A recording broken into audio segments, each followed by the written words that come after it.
Hello and welcome to Sujit Talks. My name is Sujit Billa. I'm an Australian born in India. Today, Friday, 24th August 2018, my country Australia has got a new Prime Minister. So, does the change in Prime Minister mean a shift in skilled migration? Firstly, you should know who is the new Prime Minister. Scott Morrison is the new Prime Minister and the leader of the Liberal Party since 24th August 2018. He was a former treasurer who previously worked as an immigration minister under Tony Abbott as Prime Minister. So he was a treasurer under Turnbull and immigration minister under Tony Abbott. That's a bit of history. Why is there a PM change? Well, this is not the first time it happened. The culture started way back in 2010 when Julia Gillard from the Labour Party took over Kevin Rudd as PM and went to elections in 2010 and won it. So in 2010, Julia Gillard took over from Kevin Rudd. Then in 2013, Kevin Rudd won his PM seat back from Julia Gillard. So, Julia Gillard lost her prime ministership in 2013 and then she decided not to contest in 2013 elections.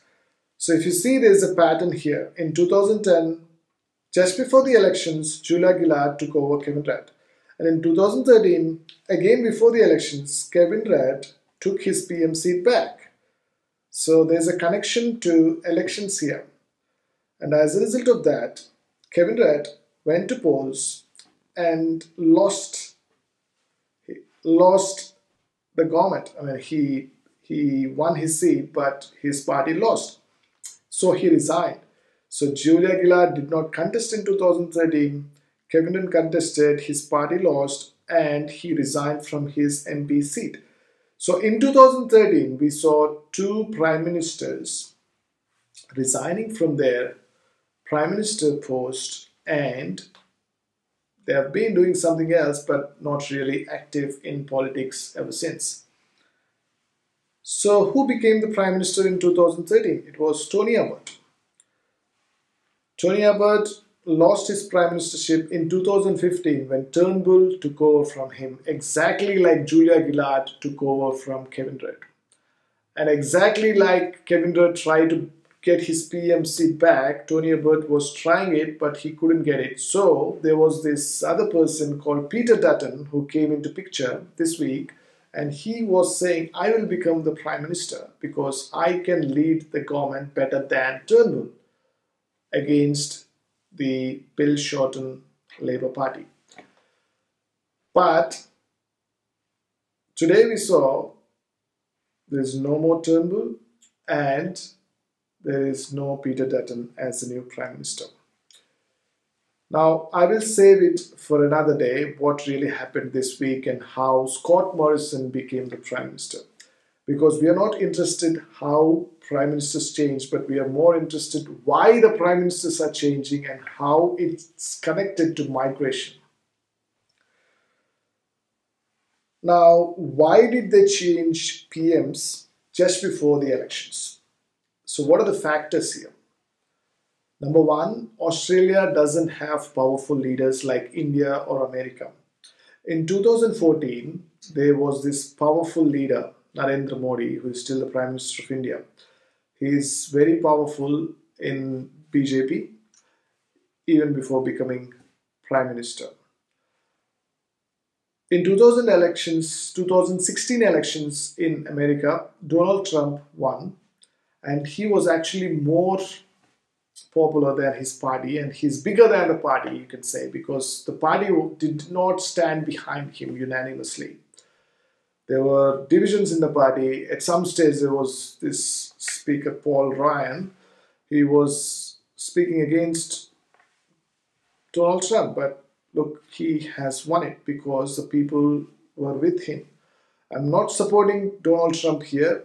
Let's make it very clear. What I am saying is, in America it's different, in India it's different, in Australia it's different. Here there are no powerful leaders From the time I was watching Australian politics, you can say from 2009. If there was a powerful leader, these things wouldn't happen. And what's the thing that they are getting by changing prime ministers? So, what the parties might be thinking is that if we change the PM candidate just before the elections, the voters might think that we have a new face. So, all the policies that are unpopular might actually be forgotten, and because there's a new face, the new person will promise new policies. As a result of that, they could get elected. But it's not always the case. When Kevin Rudd took back his PM seat from Julia Gillard, he lost. And now we have a new prime minister, which is a bit different scenario to that of the past PM change stories, because Scott Morrison was actually not trying to become the prime minister, but he became the prime minister. So let's see what happens in 2019 elections, or if it could be an early election. But Anthony Green, the election analyst, the specialist in elections, and a national treasure, you should say, because he's got such great wisdom about Australian elections. So if anybody is interested to learn about Australian elections, read what Anthony Green has to say in his blogs and watch on Anthony Green at the time of election results. So go to ABC, usually he's on ABC, so go to ABC and look for Anthony Green. Now, the other reason why there's a PM change is that there might be few factors like the migration and the infrastructure. Like there was this discussion in the recent past about big Australia and why everybody is coming to Melbourne and Sydney, and why they should be kept in regional areas like 489 visas. And as a result of this, there was this by-election in Longman where Pauline Hanson's party, One Nation, has got more votes than before. So she actually increased her vote share. So who is this Pauline Hanson? Pauline Hanson talks about student visa holders not having work rights. She talks about permanent residents waiting for 8 years to get citizenship. So she's got those kind of ideas. And she's got votes. So what does that mean? So people are buying into her argument. And that's in Queensland. So Peter Dutton comes from Queensland and he says, look, that's what the people are thinking. And so we have to change our policy. So we have to reduce the immigration because of the infrastructure problems. But Anthony Green, the election analyst, says, look, Peter Dutton might be successful in Queensland, but he might not be successful as PM all over the country, because there are some multicultural states like New South Wales and Victoria. And the fact that Peter Dutton actually is not a big leader like Narendra Modi or Donald Trump, where he can actually move around the country without actually spending much time in his own seat, because there's a risk of him losing his own seat. So those things came forward this week, and eventually Scott Morrison is the new Prime Minister. Now, why we are talking about all this? Because Pauline Hanson talks about migration, Peter Dutton talks about migration.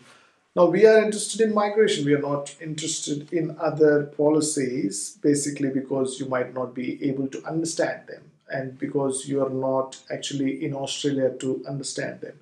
So we are specifically talking about migration and the leaders who are making comments against or for migration. So if you realize, Scott Morrison, before becoming Prime Minister, he was the Treasurer, and he actually said we should keep this migration numbers as it is. We shouldn't be reducing it because it's benefiting the Australian economy. Talking about Australian economy, despite there are PM changes in the last decade, Australia has experienced the longest period of economic growth in the developed world. Okay, and national security wise, economic wise, Australia is stable, was stable all the time, regardless of PM changes. So as of now, nothing has changed, and time will tell if this PM change will result in better migration outcomes. Let's stick to basics and watch the numbers in skilled migration, be it 189, 190, 489. skilled migration, according to Julia Gillard at some stage, is not a zero-sum game. So skilled migration is not a zero-sum game. Again, another parliamentarian said, there is nothing more Australian than being a migrant. So I was a migrant, now I'm an Australian.